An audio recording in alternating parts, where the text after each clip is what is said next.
Znači, ja sam Bruno, imam 24 godine, inače sam iz Splita. Tamo sam počeo svoju nekakvu filmsku karijeru na principu nekog hobija, a nastavio sam je dalje studirajući u Zagrebu filmsku i TV režiju na Akademiji dramske umjetnosti. I nakon Zagreba sam završio magisterij u Londonu iz filmskog menadžmenta, odnosno filmskog poslovanja.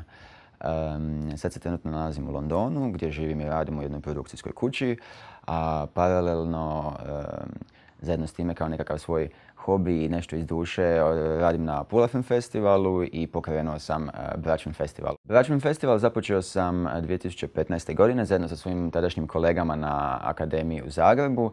Nastao je iz nekakve želje da se stvori nekakvo centralno mjesto na kojem će se mladi filmaši, ne samo iz Hrvatske nego iz naše regije, iz Europe, moći okupljati. U Helsinkiju je bilo jako dobro, bilo jako hladno. Padao je snijeg tamo kad smo došli. Nisam znao što očekivati jer nikad nisam išao na takva nekakva natjecanja. Ali su to bila 3 dana prepuna radionica, predavanja. Upoznao sam druge mlade project menadžere iz cijelog svijeta. Povezali smo se, razmjenjivali smo naše iskustva i znanja i to je bilo dobro iskustvo jer sam ja tamo zapravo bio jedini sa nekakvim kulturnim projektom. Zašto se vraćam u Hrvatsku svako ljeto ovdje je čisto iz razloga što bih htio ta znanja i iskustva koja ja steknem u Engleskoj prenijeti ovdje i unaprijediti koliko god ja to mogu, unaprijediti našu industriju i naše tržište.